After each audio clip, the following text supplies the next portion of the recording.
No more loyalty, no more unity, no more solid, what is that? Loyalty, what is that? It just got to the point where these dudes were cell-thieving, stealing. People would send them money, get the canteen bag, check off the block. Wow. Or dudes would owe bills and check off. Dudes would be ass betting, putting, you know, dudes would be getting packs from dudes and checking off. Dudes would just be doing like crazy stuff.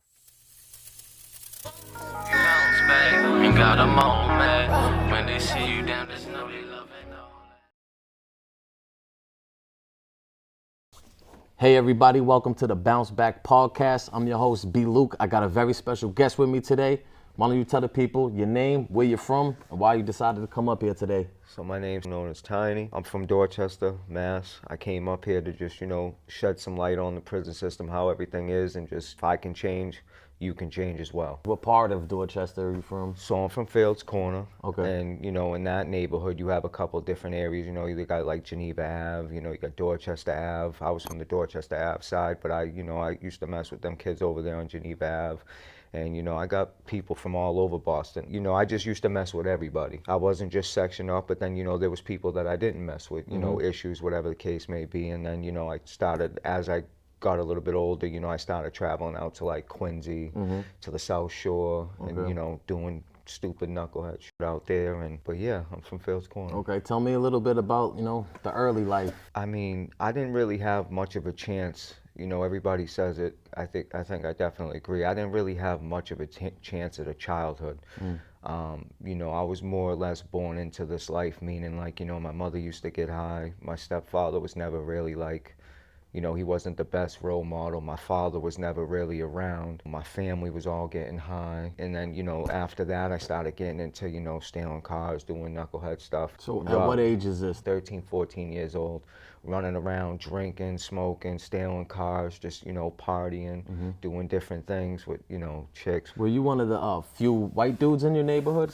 Exactly. In my neighborhood, when I used to, you know, going to school, when I did go to school, I never ever really went to school, but when I did go to school, I was like the only white kid in school, which is, it doesn't matter because I'm not racist. I mess with everybody, so. Sometimes people may look at, you know, even in prison sometimes, man, people think white dudes are a little weak, man. No one ever tried to press you or anything like that. Being white and being in a gang, you're already looked at like a disgrace. Like, we don't like you. You're white, you're a gang member, we don't mess with you type, whatever. So at that point in time, you know, I really had to exert, unfortunately, violence in order to earn respect. Started going to DYS, same thing. Oh, he's white, he's not one of us, he's a gang member, he's this. You really got to meet that with violence in order to earn respect. Now, what about like before the gang thing? Was it ever anything in school, anything and trying to press you? Being the only white kid, they think you're weak. I used to get picked on. I used to have situations, and then, like I said, I started fighting back.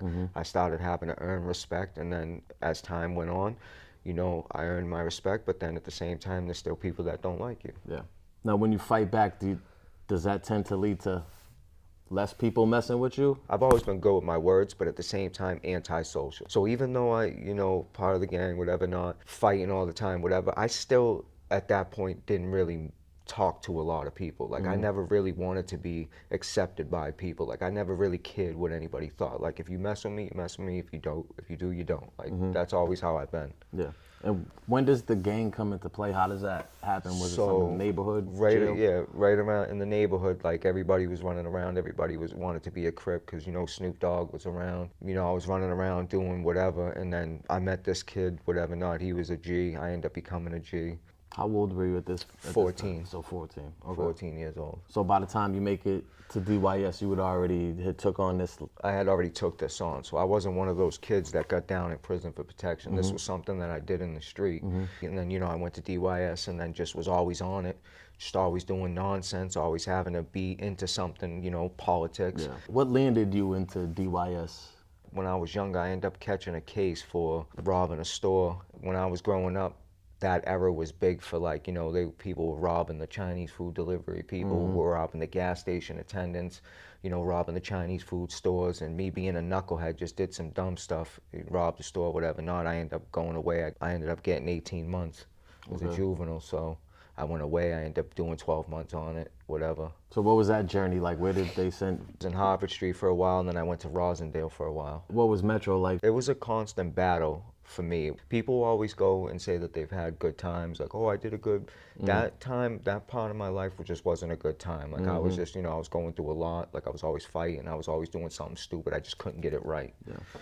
Challenge, I did the whole challenge thing, did the whole, spectrum. What was it?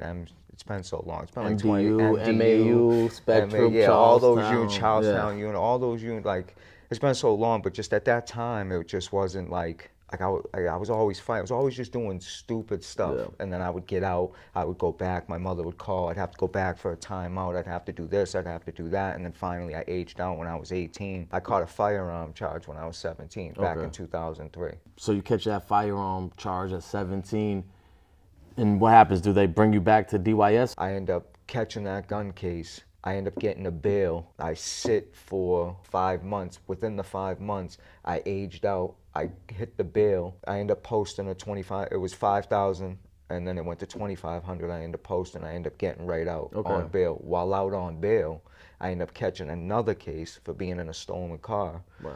Which I'm in this stolen car. We get into a high-speed chase. I end up getting out the car and running. Cops catch up to me. They probably took the worst beating of my life. I mean, I've had many beatings, but that beating right there, they broke my jaw, my ribs, my leg. They broke everything. My ear was falling off. Those are always the worst. My cousin had sent me photos from when the cops beat him, man, and they really do a number on you. Yeah, no, they did. They definitely did a number on me then. So what happens next? So at that time, when I had came home, when doing the DYS thing, when I had came home, I wanted to start getting into making money, selling drugs, doing whatever. So I started going out to Quincy. So I started going out there to parties and playing out there and doing whatever. So I ended up getting arrested for that. In Quincy, I ended up going to Dedham House of Corrections, which is... So what did you notice was like the difference between Dedham and then where you been before? The biggest difference was it's not like that. Meaning like in DYS, it's on like as somebody else you had on this show before, DYS is more real than real jail. Right. It's live. I think DYS is more gangster than being upstate in prison, you know what I'm saying? Because it wasn't no separations. You can't say you belong to this and they can separate you. It was kind of like...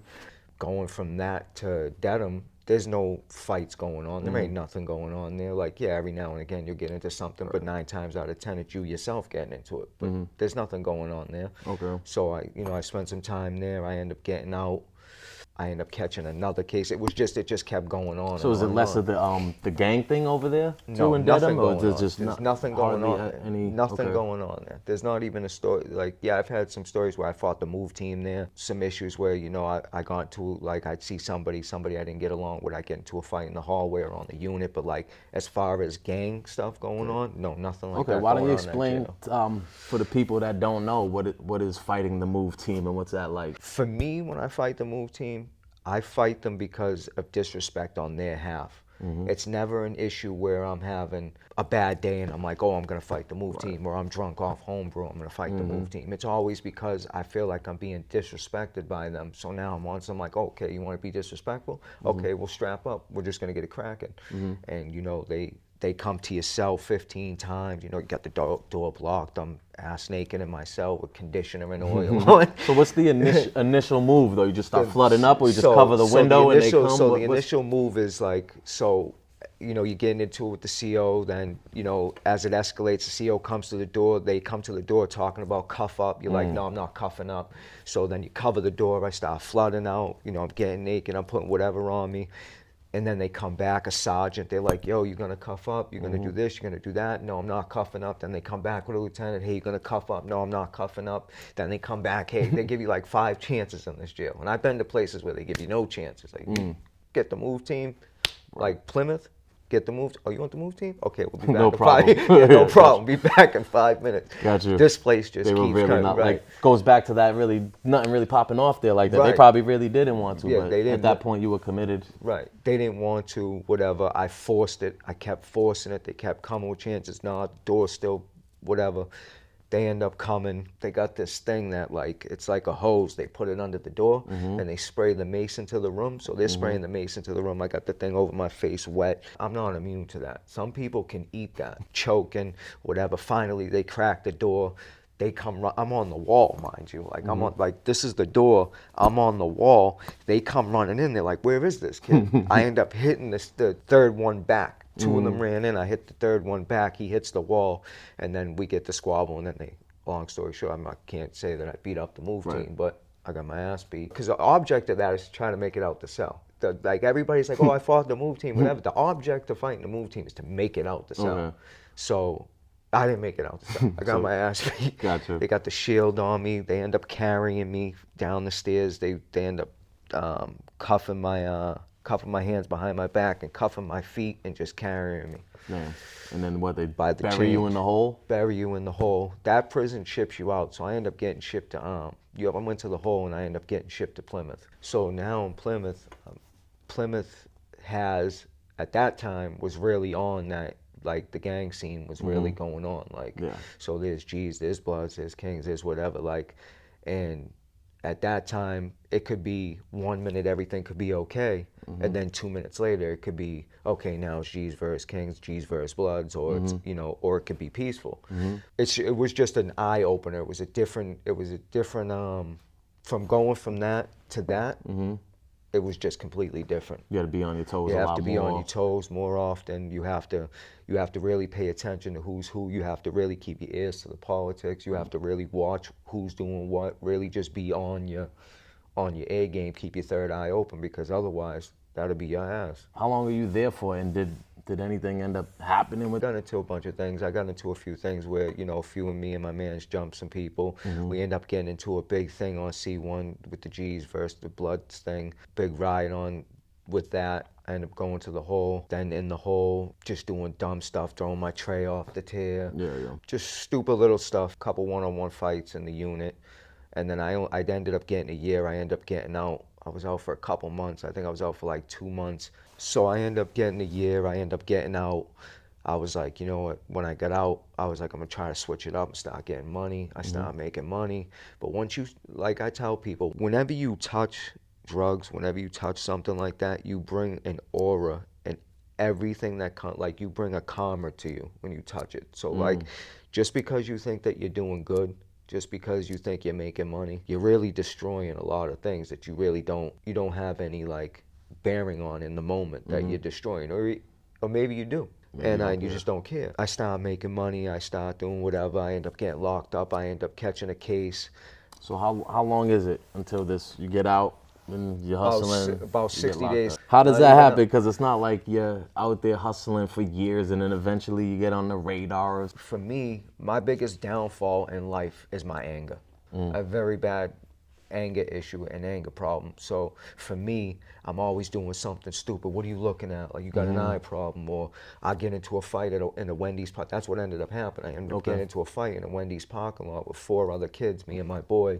I end up getting locked up, violate my probation. I go away for a couple months.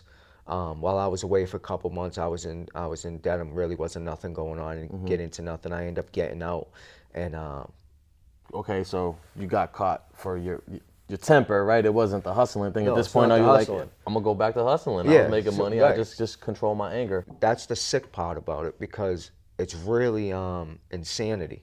You really do things thinking that you're gonna change the outcome, but you're really not. Like, oh, I'm gonna do it this time and change the outcome. But in reality, you're not changing anything. Like, the same thing's gonna happen. It's redundant. So I end up, like you said, I end up getting out. I start making money again. I start doing this, and then I end up getting into some dumb shit again. I end up getting into another fight. In a store. I end up getting arrested for that. Now, was alcohol any part of this? No, not even. Just me being an idiot. Just me being an asshole, really. Just an asshole. Okay. I end up getting into another fight. I end up going away, same county, nothing stupid. And then I end up getting out from that. I end up meeting this chick. I knew her, but I end up meeting back up with her. I end up having 2 kids. You know, I'm making a little bit of money. I had a son, then I had a daughter. And then, you know, my daughter died. That right there in itself just changed everything about me for the worst. Me and this chick had a very, very toxic relationship, and they end up charging me with some, no sexual shit, no pedophile shit. I've never been a skinner or pedophile in my life. They end up charging me with some domestic nonsense, and I end up going away to sit for a while based off the shit she's saying, and had those other cases, those fighting cases that I caught open, and I end up beating I got indicted and everything. I had like Wow. 22 indictments. I end up beating that case out of Superior. And I end up getting 2 years, believe it or not, for operating negligently that I took to trial. So after everything is said and done, I get 2 years for a driving case. So I do the 2 years. I end up coming home, still back on it. I'm like, I'm just going to sell drugs. I don't even care. Like, I'm going to get back out there and start selling drugs, do whatever. So I get back out there, I start selling drugs. At any point, does it cross your mind to give that up No, while you're in at it? no point in time does it cross my mind to give it up. I'm addicted. That's always been my addiction, was selling drugs and being in the streets and just wanting to be a ghetto superstar, basically. At no point in time am I like, I'm gonna change. My mother used to always ask me, like, you gonna stop going to jail? You gonna stop doing this? Yeah, we'll see. I'll try. Like, but I would never really give it like I would never lie to her and be like, oh, you know, I'm gonna change my life. I'll just be like, we'll see, or I'll try, or something like that. But never really like, I guess you can say it is lying, because I never really tried. So I would just get back out, start selling drugs again, start doing the same shit again. I end up getting out 2010, I believe it was, 2009. I'm out in 2009. I end up catching a case for a violation. I end up catching a case. One of my family members end up contacting the girl, so they end up coming to arrest me. I was only home for like 40 days. I go back for like 2 weeks. I end up getting out. I'm out for 25 days. I end up getting into a big brawl at my father's house. Wow. I end up getting arrested again. I go away for 90 days. I get out. I end up getting caught with 25 grams of crack. Seem like you've been having very long on No, the I'm streets. not having very. I'm not So having how long long is since. this time? Same thing? Same Days? thing. It's like it's always within a 90-day bracket. It's always in the winter. Like at this point in time, from 2007 forward, I never seen a summertime until just recently when I got out 2 years ago. Wow. So I spent every summer, every birthday, all that locked up. I would get out in the wintertime and I would be right back. I can never get past April. And I would be just locked back up again. I end up getting caught with 25 grams of crack. I end up going away. I end up copping out to a 3-year sentence. What's the charge at this point? Is it trafficking? Trafficking. Okay. Trafficking from 18 to 28, I believe it was. Yeah, 18 to 28. And what kind of sentence are you looking at? At this point in time, they're trying to give me a 5 to 7. Okay. I end up copping out to 3 years. I end up getting a deal, 3 years with a couple years probation. 3 years with 2 years probation. This is your first state bid. This is my first state bid. Talk about that. Where do you go for classification, man? So that's still when Walpole was classification. I end up going to Walpole. Okay. And like, I feel like everybody has the same story about Walpole. Like when I got to Walpole and I finally pulled into Walpole, well, even just pulling up to it, that whole ride to Walpole, I was hyping myself up. Like I'm gonna be cracking when I get there. Like anybody says whatever, like I'm on it. Like I don't care. Like we're out of here. Like I'm hyping myself up. End up finally getting there. Yeah, like I said, everybody's got the same story. I pull in, I look back, I see the gun tower on the wall. I'm like, damn kid, you done went and did it now. Like you're locked up for real. The whole time I'm downstairs in the, you know, if you've been there before, I'm downstairs in the basement area just waiting for them to do whatever. They finally come, they give me my stuff, and they're like, all right, you're going to, I went to B2. Being in Walpole, not knowing like where to sit in the child hall or what to do, not knowing the rules or anything like that. Do you get a cellie? No, I Walpole? didn't. I wasn't ever on the bottom tier. I've been to Walpole like 4 times. Every time I've been to Walpole, I've always had. Okay, a I've never single been. cell. That's why I'm asking. Yeah. And those are single cells on the bottom? Single cell. So on the bottom tier, I believe when I first went there, I think every other cell was doubled up. Okay. And then I think when I went back there, every cell was doubled up. Okay. The first, and then the second tier and the third tier were all single cells at that time. So like you said, you don't know where to sit. You don't know what's going on. What happens like first child call, I guess. What's like you're looking around to First child call comes around. I end up, before we end up going to chow, I end up seeing one of the bros, whatever not. He comes and tells me like, oh, this is where to sit, but it's not sitting with, you know, the Dorchester kids or, you know, the Boston kids or anything like that. I'm sitting with the Brockton kids. So it's not even like at that time, the G's didn't even have a table in Walpole at that time, nor did the Crips. So it's like, why don't we have a table? So then I asked him, I'm like, yo, what table is supposed to be for the G's and the Crips? And he's like, oh, that table over there. And I see these 2 old dudes sitting over there. They weren't really old. One of the dudes I knew was this black dude, Roach, they called him. He was actually a good dude, funny dude. And then this other dude, so I end up going up to him, letting him know, like, hey, listen, you know, this is a G table, Crip table, whatever the case may be. Like, I'm not telling you you can't sit here, but Same time telling him he can't sit there. Right, but I'm trying to go about it in a respectful way. In a respectful way. So I tell him, like, listen, finish your meals today, but like when we come back for breakfast, whatever, for dinner, just don't sit here no more. Like, sit over there, find another table. I'm trying to be respectful. So he ends up being respectful. He takes him and dude after, dinner comes around, he doesn't sit there. So I end up getting that table. We end up sitting there, and then from there, like that's that little time that I was in Walpole, I was there 90 days to the day. I didn't have no issues there. Like I was good. I went from there to Norfolk. Norfolk. I just want to bring it back to that conversation. I think that's important to note that some things you can talk through and have a conversation about if you go about it the right way. You know what I mean? You were respectful. It seems like to those guys, and they understood where you were coming from. It could have been totally different if you came at them with more of an attitude. Absolutely, yeah. It could have been more. That could have been one of those situations where like it could have created a war. How were like your nerves as you're saying this? Because looking back, it's one thing, but I'm sure in the moment. No, in the moment, I'm over there with every intention of going over there having a fight the dude. If he's not willing to get off the table, I'm ready to just hit him off the table. So I'm thinking in the back of my mind, like, let this just be one of those situations where I can actually go over there. But in my mind, I'm like, with my luck, this is gonna turn into something stupid, and we're gonna be in the hole, and then nobody's sitting at the table really, and then it's gonna be back to the old dude sitting at the table. So so your next stop's Norfolk. What's the like first thing that you notice as far as differences? At that time on my first state bid, I noticed a lot of like respect. Dudes were real respectful towards each other. Everybody like stayed in their lane. Nobody bothered nobody. There was no issues going on. There wasn't a lot of drugs in Norfolk at this time. Like if you created any types of problems, you were out of there. You wouldn't get a second chance to come back there. It was a completely different atmosphere from what I was used to. Like everybody was just respectful. And it's usually not like that. Everybody's usually ignorant. To see everybody respectful like that, it was just different. Yeah. How was your time there with everybody being so I met Steve Pena and them, while there. Salute to never not working, yeah. Steve Pena. So I end up meeting Steve Pena. I end up meeting another good brother, Droop Lowe. Shout out to Droop. I end up meeting him there. I ended up meeting a lot of good dudes actually in that camp. Built a lot of friendships while there. And that's a kind of unheard of, because most of the time when you're locked up, you see somebody, you might not never see them. And those were dudes that were at that time, Steve was doing life, obviously, never gonna see the day of light. Same thing with Droop, he overturned his case.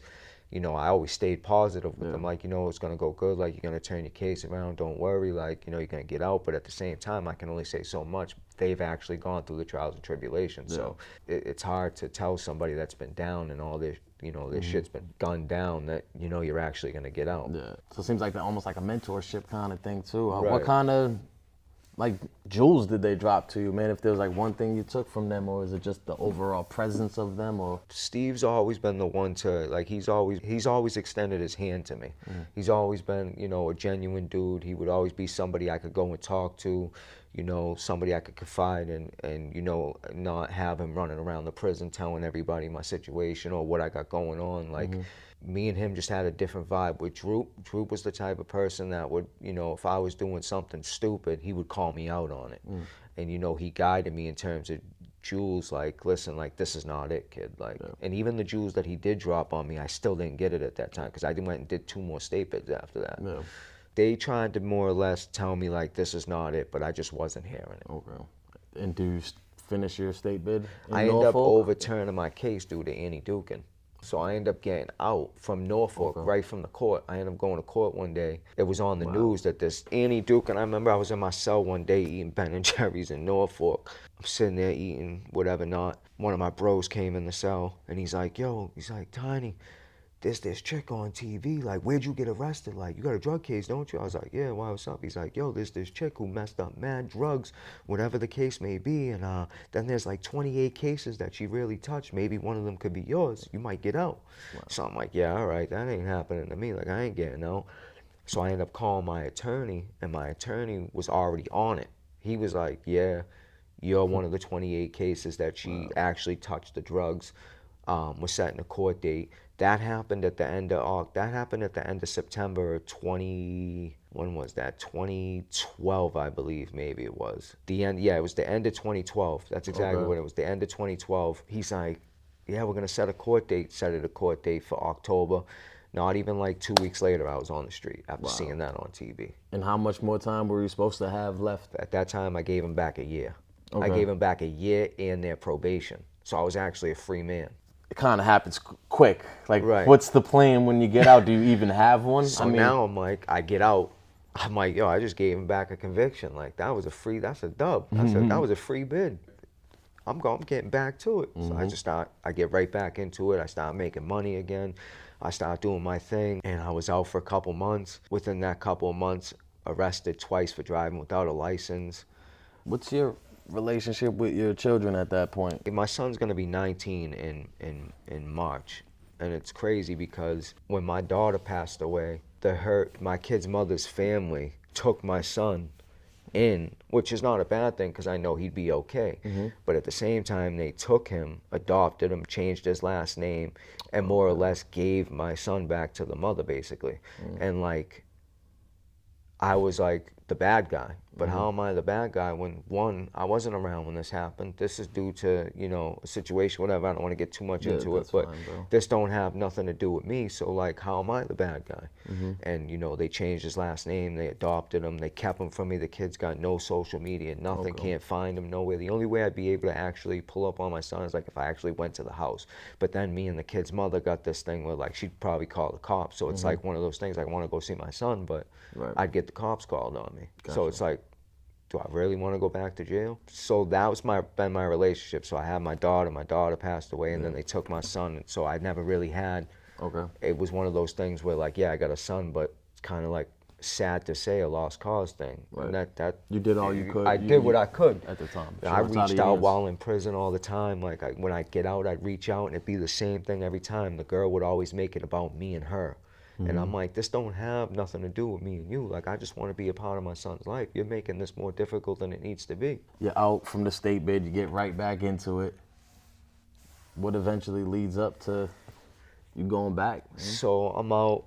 I start making money again. My house gets raided. They find 12 grams of dope. They find 9.5 grams. But the craziest part about this whole case, and I'm gonna get into some other things further down the line about, you know, the judicial system in Massachusetts and you know all that. But so they find this stuff, and it's not even on me. Yeah, it's my house. This warrant they got's bogus, and it's like, y'all, and it's like, I'm the one that goes away for the time.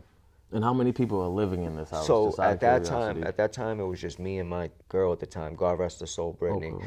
She ends up, me, her, and the other girl that came into the house, the one that set me up, came into the house. That's who was in the house, but it was just me and Brittany living in the house at the time. And they take you in right from there? Take me in right from When's there. the next time you see the streets? I end up seeing the streets. I did almost 4 years that bid. Do you get a bail on that or anything? Or I got a bail, but it was $50,000. so you just been sitting in So I was county just for a while? sitting in Plymouth. In Plymouth? So while in Plymouth, you know, I'm running around doing knucklehead stuff. I'm fighting move teams. I'm jumping people, getting jumped. Basically the same story, but just a. So how long until you do get sentenced? And is that something you took the trial or? I sat in Plymouth 17 months. Okay. I ended up getting. They wanted 5 to 7. I ended up getting 3.5. And you almost have 3.5, almost 2 years in at that point. It was almost like an identical bid to my first bid. Yep. I ended up going to Walpole. Was that table still set up? That table was still set. That table was one of my accomplishments, sad accomplishments, but an accomplishment nevertheless. And then, so same thing, back to Norfolk? So I got lucky going to Norfolk that bid. Tough to get there. I wasn't that lucky on the second time. state bid. What are they saying? You know, I think I went to Norfolk because I feel like they be paying attention. The only people that they send to Norfolk's a money camp. So I feel like the only people that they send to Norfolk is people with money or people with long time. So I feel like they be looking at people's accounts and seeing what they got for money, and they're like, oh, well, he got a little bit of money, so he can survive over here, buy ice cream, do all this, not create no trouble. Or maybe I just got lucky. I don't know. But on this bid, I didn't get so lucky. What's happening if you're getting into all this stuff in Plymouth? I mean, I know with me and my fights, carried over as far as points. I got lucky. I missed the max on this bid. On the second bid, I missed the max by 1 point. That's where I was when I got my bid, 1 point. If I had a violent case, I would have went to the max. But I missed it by 1 point. But I go to Shirley Medium. I'm sitting in Shirley Medium. I end up getting into a fight. I go to the hole. They let me out. I end up getting caught with a knife. I ended up going to the max. Okay. Now I'm in the max for the first time.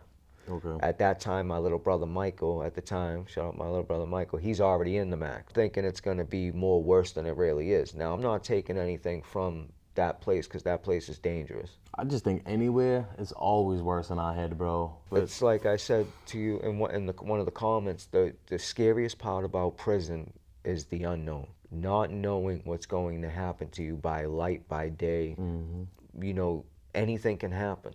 And everybody always says like, oh, well, you got bros, you got this, you got that. It's only you that went in there. It's only you on your ID. At the end of the day, it's really only you. You know, I get to the max.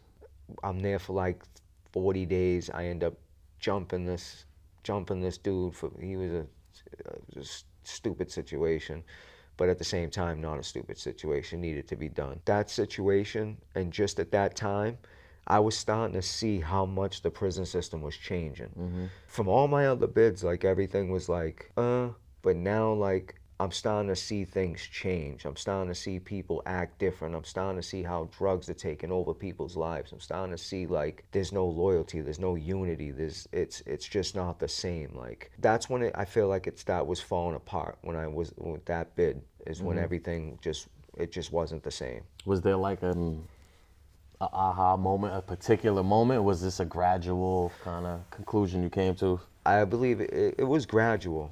As it was gradual, there were things happening. Okay. People were doing things that, like, you could be sitting down talking how me and you were kicking it, and then 2 minutes later, this dude over here from nowhere, you don't even know this dude, and he's like, yo, I'll give you a quarter, go move on your man. Wow. Quarter sabon, go move on your man. Wow. You was just kicking it with him, eating every day, everything was cool. Now he's moving on you for no reason other than to get that quarter. No beef between you two, nothing. Yeah. Just because this dude don't like him, take him out. Damn. And while he's getting taken out, he's a good dude. This dude just don't like him. Now these dudes are running up in dude's cell taking all his shit. He's not a skinner, he's not a rat. This dude just don't like him. Like, what? Like, what's going on? Like, okay, this is what's going on? Yeah, so what's happening mentally? Like, what kind of conversations are you having in your head with yourself about all of this? So in my head, I'm just like, yo, like, this is what they're doing up here? Like, this is what the max is on? Like, this was the type of time people are on? I'm like, this ain't me. Like, nah, I can't get down like that. Like, at that time, I'm already antisocial. That just made it even more. What outlets did you have? How did you escape all that? Mentally, I just worked out, staying to myself. Like, if it was my turn to go, I'd go.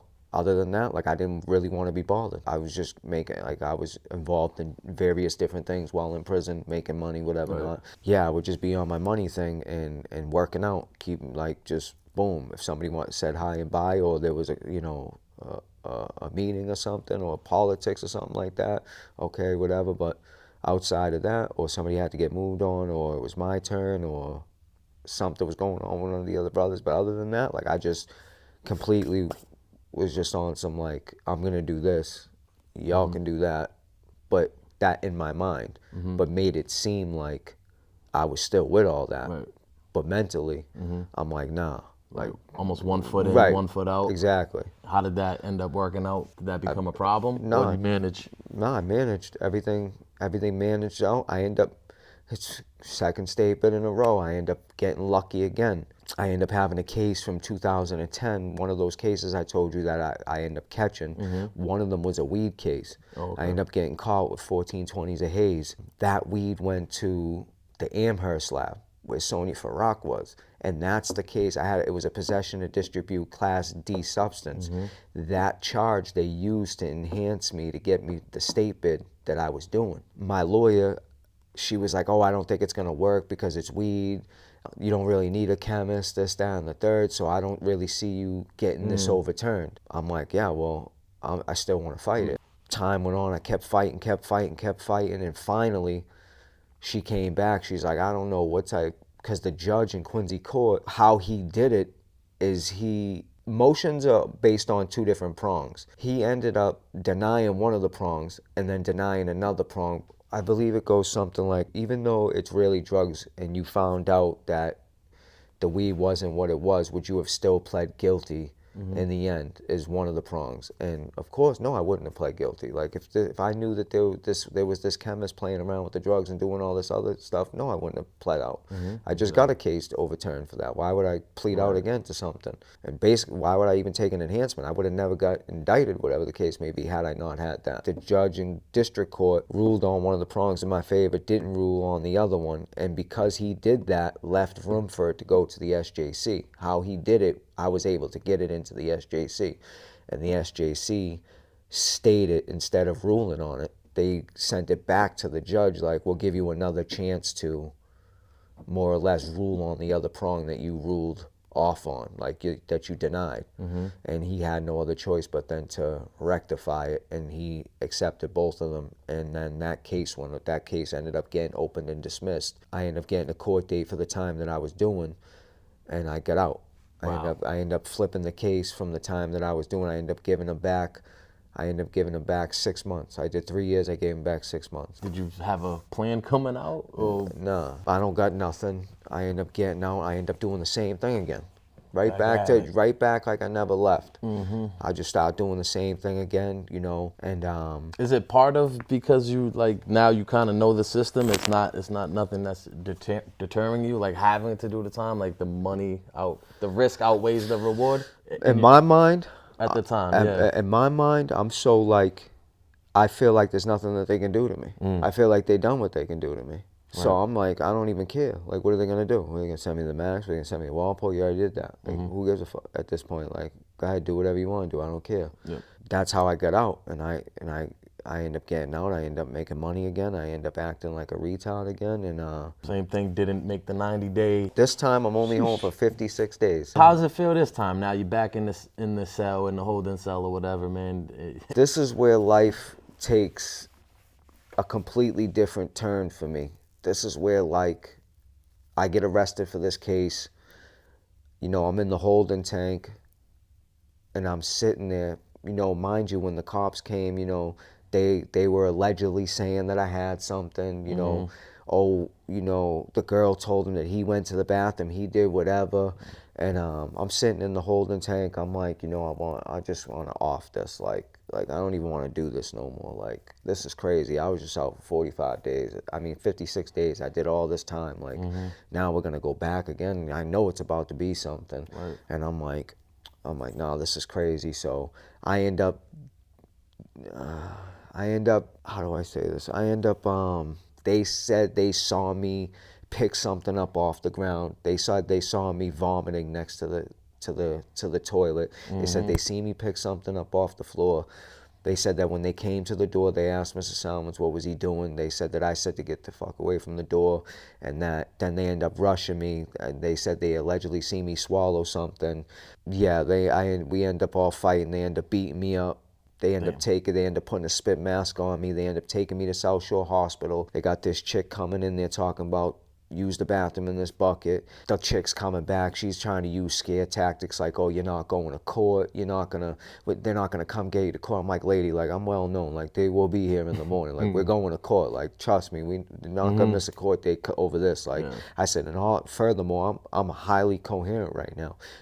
These cops are trying to kill me. These cops are bugging. They're saying they see me swallow something. I'm telling you that I didn't swallow nothing. I didn't do nothing. So they end up taking me to court. Same thing happens at the court. Same thing ends up happening at the courthouse. They bum rush me again because I used the restroom at the courthouse. So they end up bum rushing me. Then they end up trying to go through the toilet, trying to see if there was something in the toilet. Wow. There's nothing in the toilet, whatever. What they do next, like, I've been in the dry tank before. Like, I've been dry tanked. The way they go about doing it this time, was just foul.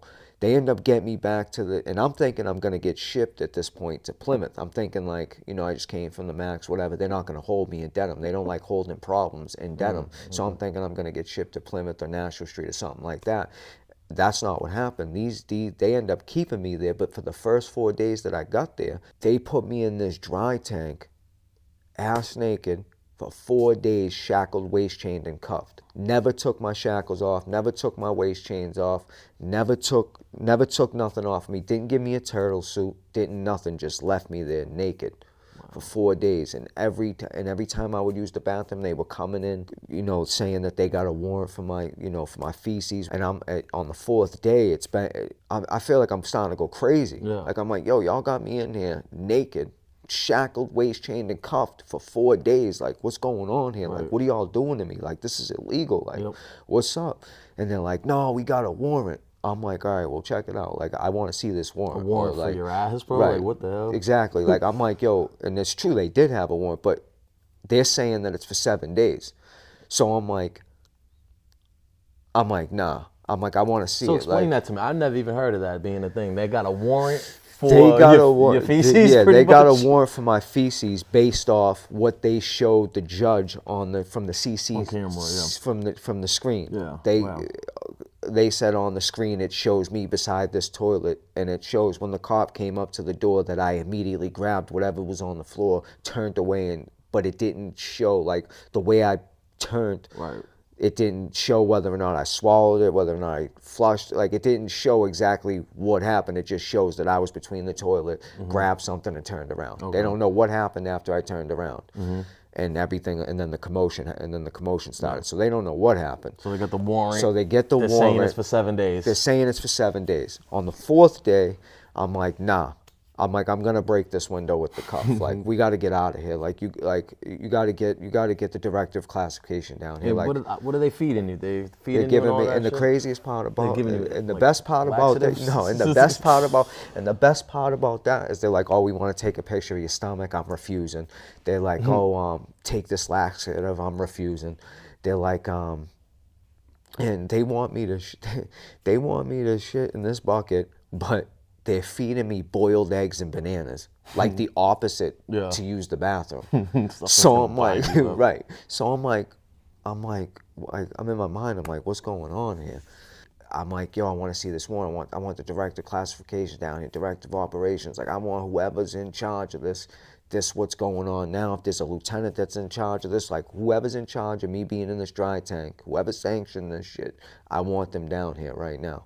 And they're like, no, so I start hitting the window. They seen I wasn't playing, and unfortunately, that's what it is. And I feel like in prison, like, if you don't exert yourself, if you don't meet force with force, you're not getting nowhere. Like, if you don't exert some sort of violence, you're not getting nothing. Like, you might as well just rot there. You think it's designed like that? Absolutely designed like that. It's a very unfortunate situation. It's like they put you in lose-lose situations. Right. Essentially. Because you can't win. You're not going to win. Yeah, you might get a dub, but you didn't win. You might have won right then, but you didn't win the war.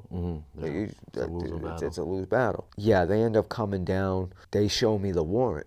They put the warrant on the door. Now I'm reading it. It's for 3 days. I'm looking at it. I'm like, yo, this warrant says for 3 days. Where do you get 7 days? And they turned it around. They're like, oh.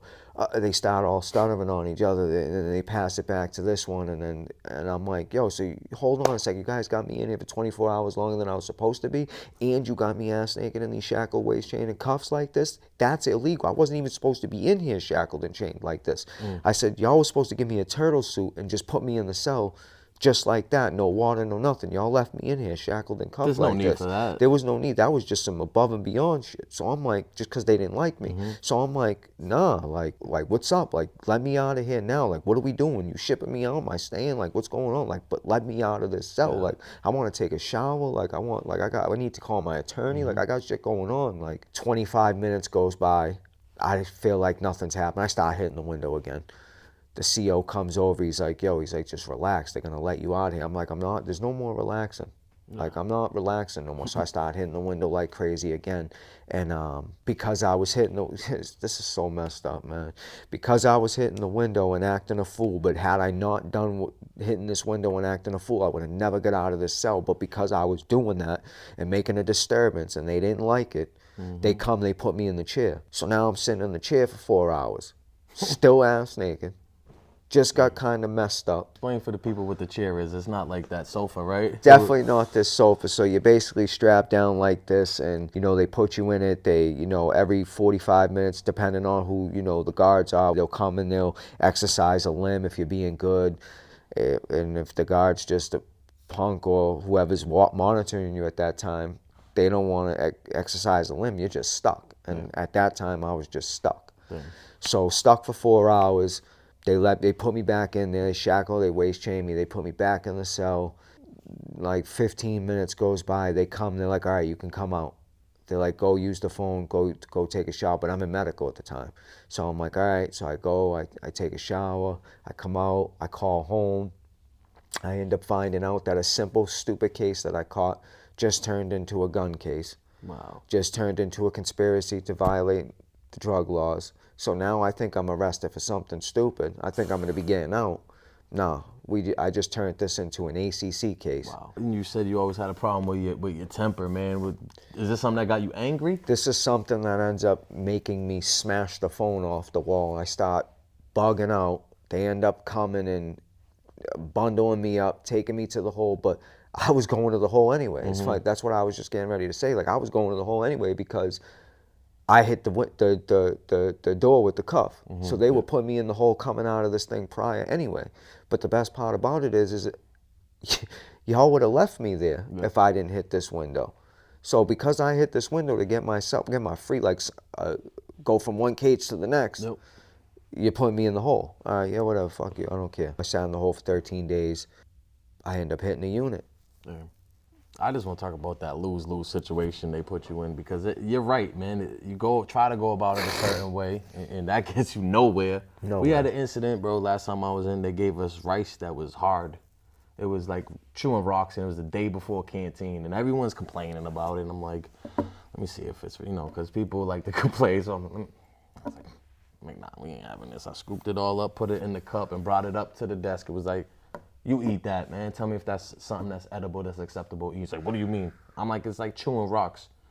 And then someone was like, yo, what's up, B? We ain't locking in or whatever. I'm like, I guess not. And it was like white dudes, couple black dudes, couple Spanish dudes. It wasn't even like a race thing that, the people who weren't really about stuff, they hung out on the door a little bit until they were like serious about closing it. And I sat right on it. And until we got someone there, like, what do you want me to do about it? Make a call. I don't know, bro. Like, this is unacceptable. Right. You know what I mean? I'm not asking you to cook me rice, bro. Like, make a call, though, for the people that will. And they come back with Lieutenant, all this stuff, and we tell them what's going on. And they check the rice, too. And they're like, all right, we're going to get you new food, whatever. And we go back in the cells. They come back. And upstairs didn't even eat yet. So they're not even, now they're getting mad. They're banging on the doors. They feed us the food, but then they lock in the whole unit for 3 days. How else would you? That was literally like a non-violent, silent protest, bro. Like, whatever. You know what I mean? Like, non-violent at all. How else would you want to go about it? Write a grievance is going to fall on deaf ears, bro. So exactly. You write a grievance, then they call you a rat. Yeah, or whatever right, case. whatever it is. You can't write a grievance. Like, I never wrote it. But it's just like, that's another thing, too. It's like, oh, these are your options, right? Like, that's not an option. So you're giving me an option to be a rat. Right, that's what you're doing. So you can parade it, right? Another lose-lose. Yep. It's all lose-lose situations. As I'm telling you these stories, like, as I'm talking, like, I see other people come on here, like, I've learned to humble myself. And it's like, for those who know me, know what type of time I'm on. For those who know me, know how I get it cracking. I'm trying to be as moderate as possible because I don't want it to make it seem like, oh, we got up on this show, we started talking, like all this other stuff. Like, I'm just being as moderate as possible and trying to just be humble because a lot of people like to show off. A lot of people like to start, saying X, Y, and Z. But for those who know me, know how I rock. Yeah. And as I'm saying that, to say this, I've had situations like that. When we were in the Max, when we were in J3, when, there was a ton of us on the tier, we were all opposite gangs, whatever not. They were feeding us, the way they were feeding us in the Max at that time, and even probably still to this day, you're probably still getting fed like that. They do not feed you. I'm talking disrespectful food in terms of, I'm talking on half chicken night, like when you're supposed to get half chicken. Like a little piece of chicken, 4 peas, and like 5 things, like not even like this much rice. Wow. Like just disrespectful. And dudes caused a scene where dudes was throwing their trays out the door, like me being one of them, throwing the trays out the door, acting a fool, yelling, telling CO suck my dick, like we're not eating, like we went on a hunger strike. And it's so crazy as all this is going on. There's a dude that's 2 cells over from me, his name was True. And he's like, hey, listen, he yells out before all this transpires. He hears what's going on the tier. He yells out. And that should have just been a sign because what he ends up yelling out ends up becoming how I become. He yells out onto the tier, listen, like, you know, I'm not saying that I'm a punk or I'm a bitch or anything like that. I'm just, you know, I'm 43 years old. You know, I done changed my life around. I done been through what you guys are going through right now. I've done all that, throw the food on the table, you know, and I learned that nothing's gonna happen. You guys are gonna do everything you're gonna do. You're gonna get maced, beat up, and you're still gonna get the same food. You're not gonna win. Nobody's listening to him. Yeah, whatever, old man. Like, yeah, all right, whatever. But in my mind, I'm like, this dude's probably right. But I end up going along with it, and sure as shit, that never changed anything. What we ended up doing, that whole hunger strike and throwing the food everywhere, did nothing. They still disrespected dudes with the food. Yeah, it's awful. So it's awful. It's so many a no-win situation. Injustices that go on in there, man, and it's just that's why I like to have people up here and tell these stories and give people a different side of it. You know what I mean? Humanize us. As far as the police and the COs is concerned, this state alone is just on another level with it. They don't got it, they make it up. COs in the correctional facilities are straight dirty. Like, these dudes is on a whole nother level with it. And then when you react, it's like, oh, it's your fault. Exactly. Oh, you're a piece of shit. Oh, you're an animal. Dehumanizing us. Like, we're the animals and they're the regular people. But in actuality, you're really no different than I am. And you're really just trying to make it seem like I'm some type of piece of shit because I chose to go a different route in life. You chose to go this route, I chose to go this route. I'm still a human at the end of the day. There's no reason for you to treat me like that. Exactly. And they really do treat dudes on like a whole nother level, me being included. Yeah, absolutely. And you can't win. So eventually, though, what happens? You wrap up from the hole. You get out of the hole. I end up leaving the hole. I end up going to the unit. I'm on the unit. I got lugged a couple more times for a few fights, a few cell fights, and then fight on the tier. I end up coming back out the hole for all those times. I'm back in pop. I end up going back to Walpole. What's the sentence this time? And is it a this trial thing? This time, I've taken its trial. I'm facing life. I'm facing 15 for the ACC, level 3. Explain that for the people that don't know. What's a level 3 ACC? So level 3 ACC, career criminal, is if you have 2 violent predicates with a new drug case or 2 violent predicates with a new gun case. It's any combination thereof. So you can have a drug case, gun case, and a violent case, and they give you time for ACC level 3. You could have 2 predicates and get ACC level 2. You can have 1 predicate and get ACC level 1. So that's how it works. Okay. They end up letting me cop out to ACC level 2, 10-year minimum mandatory with 3 years probation. So basically got a 13-year sentence. And with that being said, I felt as though I'd do it again. It's crazy. I go, because when I'm in jail, I'm in jail, like all the bids that I've ever done, I've always been on some like learn the law. Like, because it's so easy for you, everybody knows how to get to prison, nobody knows how to get out of prison. So I like to be one of those people that knows how to get out of prison. Basically, if there's a will, there's a way. So what ends up happening from Walpole? While in Walpole, I meet this old-timer dude who ends up telling me about how the laws are changing in the feds for the ACC stuff. And he's like, yo, there's these cases that are coming down that they can no longer use anymore. He's like, the mere possession of a firearm is no longer a violent crime unless we're in the commission of a violent crime. Then it becomes a violent crime. And I'm just listening to him telling me stuff, and I'm like, yeah, I don't think I'm gonna get lucky on this one, buddy. But like, all right. So from there, I end up going to Shirley Medium. I'm in Shirley Medium for a little while. I'm in Shirley Medium for like almost 3 years, 4 years, almost like 4 years.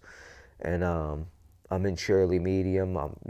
That stay in Shirley Medium, like I ended up getting an attorney. I'm fighting my case. I'm trying to get it from the 10 years that I'm doing to ACC level 1, because I feel like I was charged wrong. I should have never been charged ACC level 3. I should have been charged ACC level 1, got a 5 to 7, and should be going home shortly. But they let me, so I should have got charged ACC level 2 and been able to cop out to a level 1, 5 to 7. But that's not what happened. I was charged ACC level 3 and was able to cop out to a level 2. Fast forward, my case ends up getting overturned, and they let me cop out to an ACC level 1. and I ended up getting the 5 to 7 that I was originally asking for. Okay. With a couple years more, with a couple years probation on and after. Okay. So basically 10 years still. The 10 years I was doing, I still ended up with. Right. Yeah, that happens. So what's the biggest difference in your mind state at this point from your previous bids? So my mind state on this bid is just to make as much money as possible so that when I go home, I'm financially able to start a new life. Okay. In my mind, this bid, I'm done. Like, I'm done with doing time. Like, okay, like whatever happens, happens. But when this door opens and closes behind me, so doesn't that life. And that was my mentality at the time. While in Shirley Medium, you know, I had the Ips chasing me all around that camp, swearing up and down. They said I was selling drugs and I was doing this and I was into all this. And they were in my room and on me, I swear, like at least twice a week, every week, without fail, and my shit tearing it apart, stopping me on the walkway, stripping me, giving me urines. Wow. My whole account was locked off from dirty urines. And so what does that mean? You can't order canteen, you can't do the phone. So it could be any combination, but for 100% fact, you hit for $185. You're losing your visits for 6 months. That's off jump. Never mind whatever else comes with it. Right. So, meaning like 30 days loss of phone, or 30 days loss of yard, or 30 days loss of canteen, and 9 times out of 10 it's going to be your canteen or your phone. They're going to try to hit you where it hurts. They don't care about the yard or anything like that. They want your phone or your canteen. So yeah, I was just on all sorts of restrictions, but I didn't even care because it's like, I'm making money and I'm eating good, and at that time I got tons of stuff in my cell. I'm like, I don't even care what you do to me. Right. 'Cause I cut hair, I fix tablets, I do all, like, I'm like one of those jacks of all trades but master of none type of thing. So how important is it to have like a hustle in there, man, like that, like cutting hair and fixing stuff, man? So being able to do all that in prison makes so that you can survive. Like, that's extremely important. Like, if you don't got to hustle and you don't want to hustle, dudes see that, like, oh, this dude don't even want to hustle for himself. Like, what do I look like putting this dude on? Like, nah, like, he needs to fend for himself. Yep. So at an early age of doing time, I learned how to cut hair. I learned how to fix things. I learned how to, gamble. I learned how to just, run the store. I learned how to make money in prison. I learned how to basically finesse the system. And while you're doing all that, did you have like a good support system on the street as far as sending money on a consistent basis? I did have a support system that would have sent me money, but I never needed it. Right. I never wanted like anything from anybody on the street. I never wanted anybody to ever say like, hey, you didn't want to become a bill. Like, that's how I look at it. Yeah. We go out there, we're hustling, we're selling drugs, and we're trying to make all this money, and then it ends up sometimes you get in there, and now you're just another bill for your family that you're actually trying to provide for, look out for, and all that, and now they're paying. But luckily, you had enough hustles where you didn't have to ask for much from your family. And like my brother Robert, shout out to my brother Robert, like, he would send me money if, I absolutely needed it, or like every now and again would drop some money on the books. But like, it becomes one of those situations where, like, when I was talking about the sanctions and everything, they make it so difficult for you because your account shut off. So now you got to send it over here. Then you got to wait till canteen and hope this dude ain't a punk and checks off with your money, because $50 is like $1 million in jail. So dudes do slime ball shit. So it was just more of a headache. And so I just was like, all right, I just fend for myself. Yeah, run the store. I ran a gambling book for a little bit. You know what I mean? But that got... Gambling, unfortunately, every time I've ever put my hand into gambling, it's resulted in a situation. Like, that was what the situation in Plymouth was, the riot with the, the G's and the Bloods, whatever not. That was over the gambling. Yeah. That's over poker. Okay. Somebody saying that somebody's setting the deck, or somebody was supposed to pay somebody, or, but in that instance, it was over. Somebody was saying somebody was setting the deck, and, at the table. And pretty much, if someone's saying that, you're pretty much saying that I ain't paying either. Right. If someone's setting the deck, I ain't paying. Right. And then it's, you kind of... Yeah, so that's exactly what it turned into. Like, somebody said somebody was not...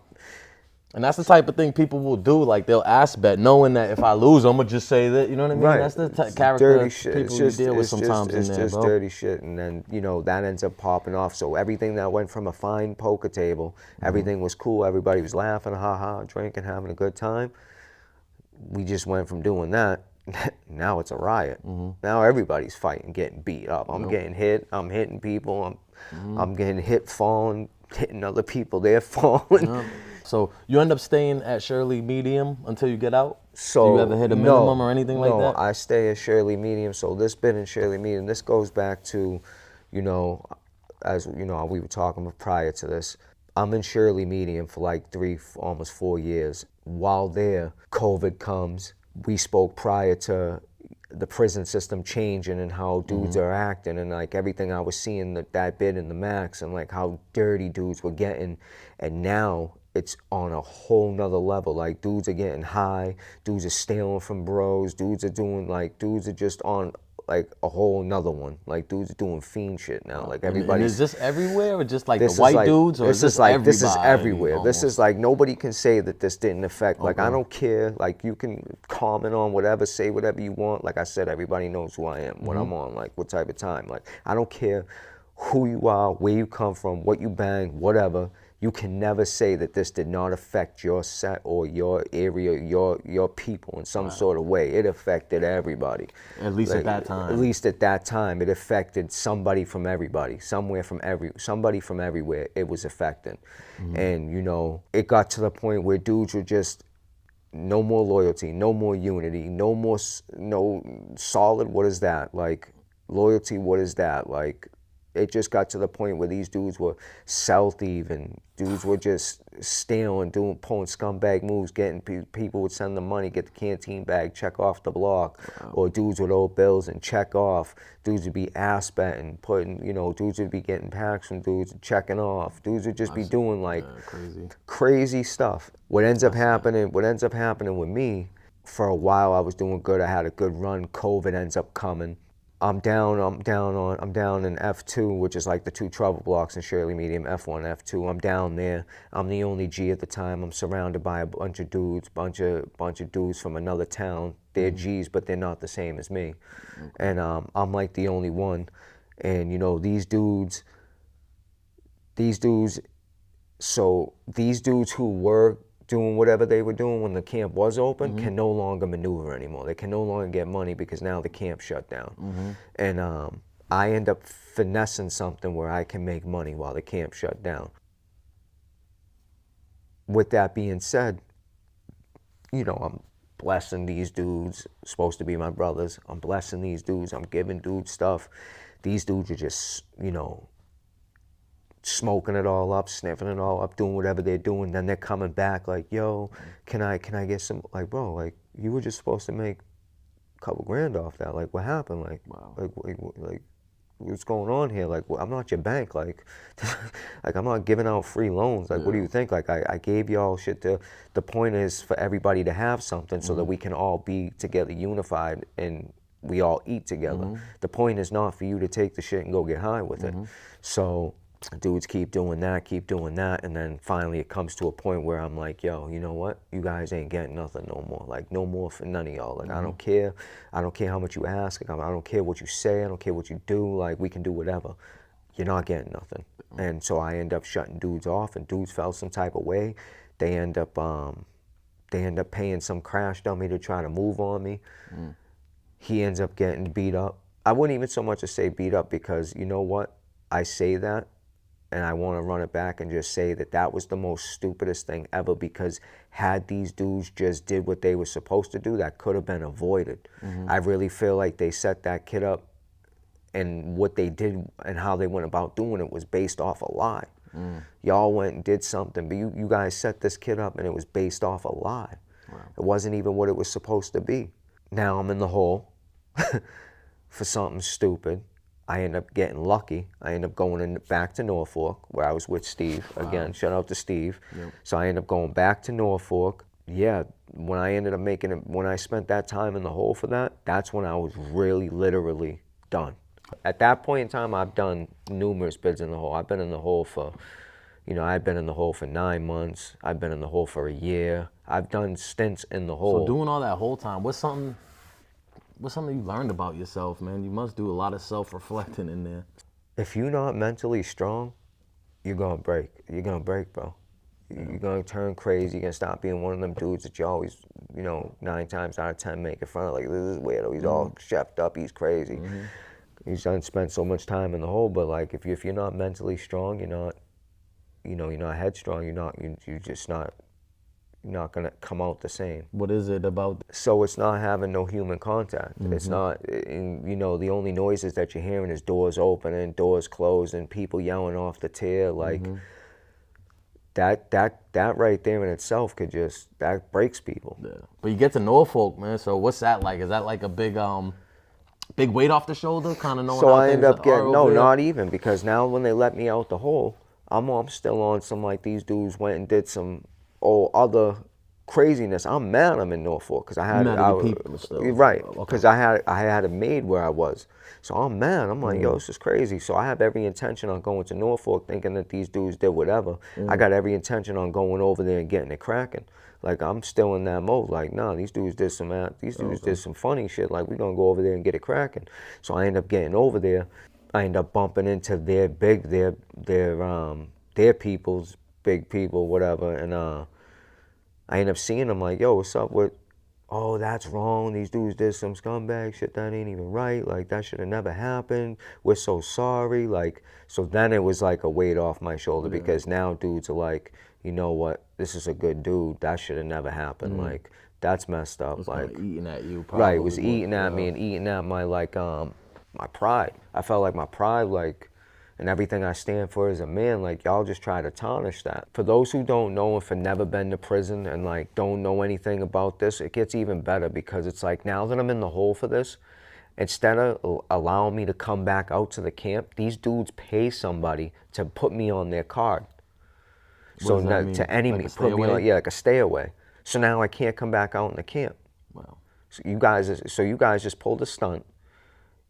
And because you know what type of time I'm on, and you don't want me coming out acting up, you pay somebody to put me on, to put them on their card, so I can't come back out. So you pull the scumbag move. So that's 2 scumbag moves in a row. So then I had to go to whatever I end up going. I was classed to Concord, and then modified to Norfolk. Yeah, while there I ended up bumping into a dude, and then after that everything was lovely, everything was beautiful. This time in Norfolk, things are completely different. First time I went to Norfolk, there's no drugs, there's no nothing, there's unity, there's loyalty, there's this, there's that. Nah, not anymore. Wow. This time I go to Norfolk, because the camp's being shut down and how things are being ran right now, there's tons of drugs there. Everything's going on. There's fights going on. It's cracking there. Right, like, it's actually on. It's like it's actually like a camp now. Like, and shit's it going does on. have a lot of people. It has, right. I think, 1,400 people. One, right? Yeah, it's 1,400 people. So there's actually things actually going on now in the prison that was never going on before. Like, this is actually a joint now. Like, it wasn't like before. It was like, we go eat Ben and Jerry's and you gonna have a cakewalk. It wasn't like that this time. Did you end up getting caught up in any of that, or you no, managed to stay away? I managed to. I went there with the intention to do the CRA. I was like, you know what, let me get over there, do the CRA, learn some things, get my mind right. So I went over there, went right to the CRA, had a single cell, chilling. Then I ended up going to the block with Steve for a little while, chilling with Steve, you know, kept telling him. I ended up seeing his motion come through, and I ended up reading over it, and I was like, bro, you're going home. Like, I was no doubt, yeah. He got out a week before me. Nice. And when I read that, I was like, this dude's going home. I'm like, bro, it's finally here. Like, you're going home, bro. Like, I really strongly feel you're going home. And sure as shit, he went home. Wow. I was so happy for him. For those who don't know, after 28 years. 28 years in prison, finally go home. Damn, man. To hear something like that, you know? It's yeah, man, I'm super happy for him and his family and everybody, man. So salute to that. You end up finishing your bid there? I end up finishing my bid. I end up, again, overturning my case. I end up getting the 5 to 7 that I was originally supposed to get with a couple years probation. I end up getting out. But this time I end up getting out. I'm in the mentality now that prison is so messed up now and so ass backwards. Life in general, period, is so ass backwards and messed up. The world, period. You got dudes that are rats, that are skinners, that are pedophiles, that are no good, period. Because these dudes got packs and because these dudes got whatever, these are good dudes. Oh, well, he didn't tell on me. This is how people are thinking. Oh, he didn't tell on me, so hey, like, I don't care. Wow. What you mean you don't care? This dude's a rat, no good. Oh, Shorty's a rat, she's no good. She just put a good one away in the box for 10 years. Like, oh, I don't care, she didn't tell on me.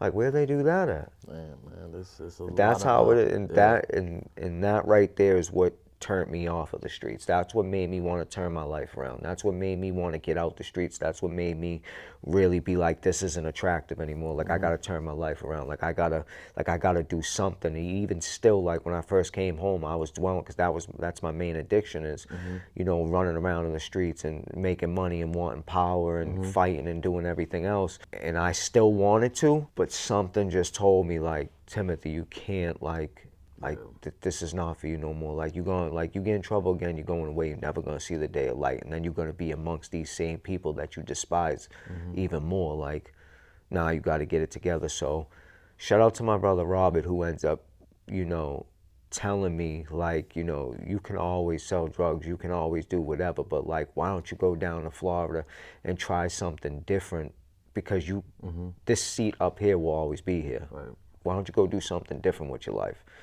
So he's like, why don't you go down there, get a job, try to live as a citizen and see how that works for you. So I was like, oh, you know, whatever. So I end up going out to Florida. I end up getting in a sober living house. That's the angle out there. Like, you get out there, you get in a sober house because you don't have to pay as much money and you can stack money when you get a job. So I end up getting into the sober living house. I end up, you know, getting a little scooter because you can drive them around there with no license. So I end up getting a little scooter. As time progressed, I got a car.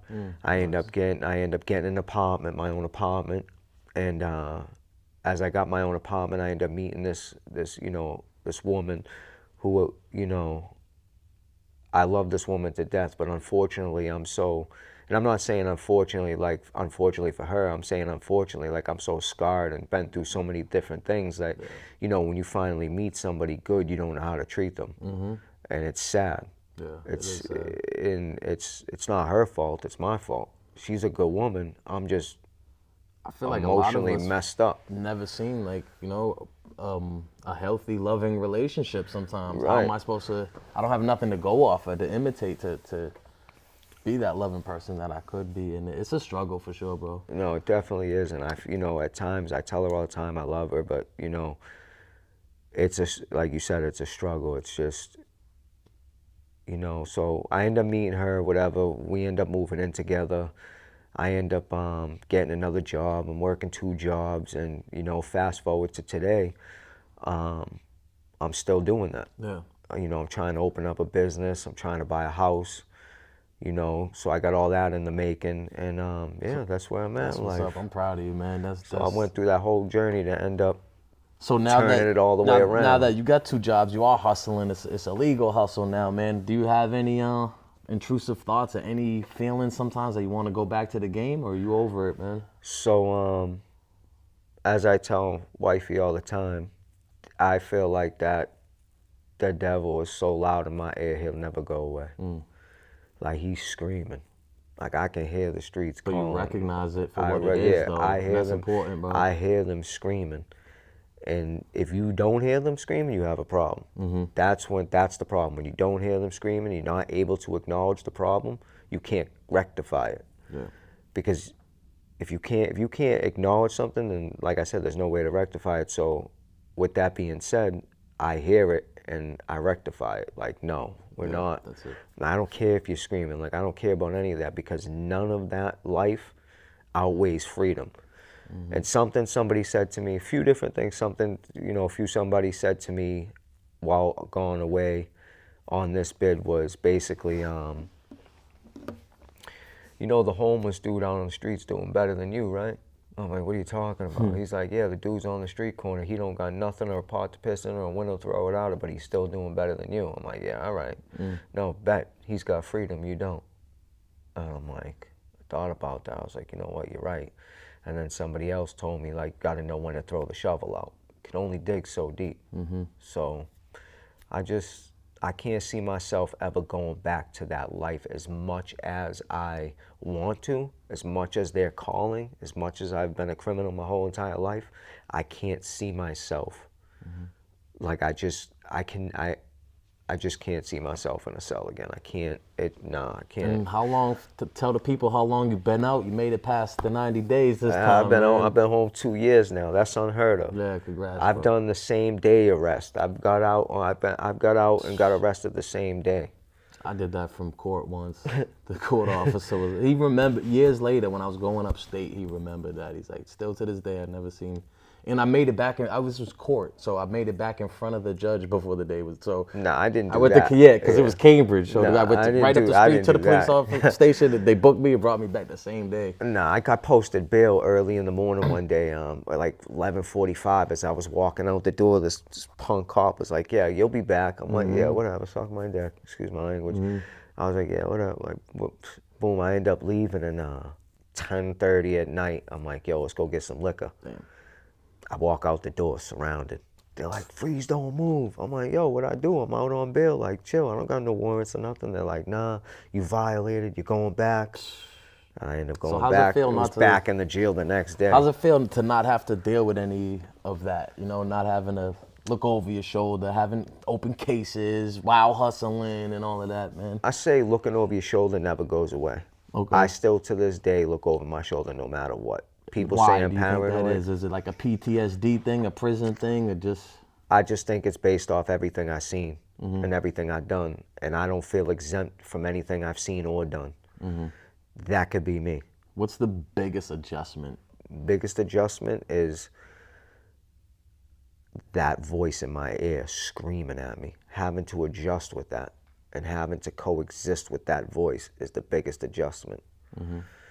And fight through it, bro. And another adjustment is basically having to work for the so-called man, and that's another adjustment. Not getting paid as much as you would if you was in the street. Yeah. But I don't care no more because I've adjusted so much to the point where I know what it's like to live with bare minimum. Exactly. So I've taught myself to live with the bare minimum. And with that being said, I don't care if I get paid nothing because nobody can take this from me. Exactly. No police is taking this from me. Maybe some sucker random can run up and do whatever, but outside of that, nobody can take this from me. Like, I'm not going back to jail. Like, you can't do nothing to me. That's the best feeling in the world. I got a license. I got everything. Like, I'm legit. There's nothing you can do. That's dope. What advice would you give to somebody, man, if they just came out today?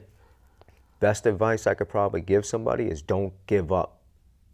Like, look for help, get yourself into a program if that's what you're trying to do.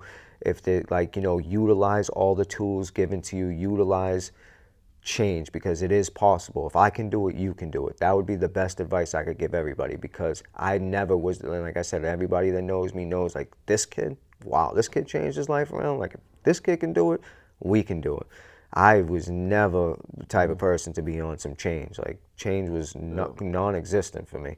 And that's what the advice I would give somebody. Like, all the tools that are presented to you, have humility. Don't let yourself, like, don't be hard-headed to the point where, like, somebody's trying to tell you something and then you just shoo them away. Like, no, like, take that in, because somewhere down the line you might need that knowledge somewhere.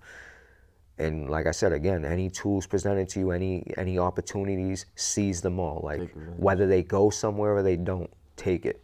I'm sure there's a 19, 18-year-old kid out there running the streets and doing exactly what you were doing. What would you say to that kid right now, man?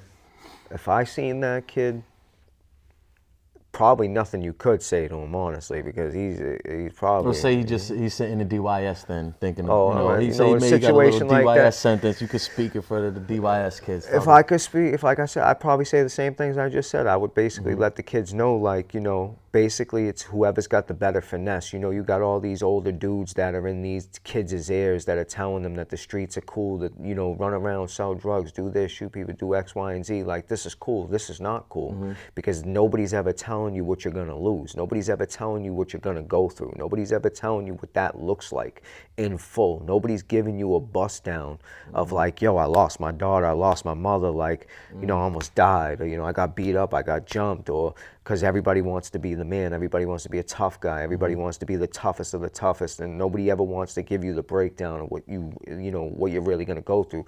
So that is something that I would tell a kid, like, everything that you're gonna go through. But on the flip side, you can do this and go through these things and not have to worry about half the shit I went through with that life. Yeah. That's what I would tell a kid. Yeah, that's smart, man. So before I let you go, if there was anything you wanted to touch on that maybe we didn't get a chance to talk about, or just any last closing words before I let you go, man? Yeah, I'd just like to say, you know, shout out to my family, my brother Robert, my brother Michael, you know, shout out to all the fellas that are behind the wall, and shout out to everybody else that really changed their life around and really is doing positive. And if you're not, change is possible. I am the definition of change, and that's really it. Timothy, thank you for coming through. No problem. Guys, it is what it is. What's next is what you make it. I'm B. Luke. Tell him one more time for the camera. It's Timothy Salmons, also known as Tiny. And we out of here. Peace out. Ain't got a moment when they see you down this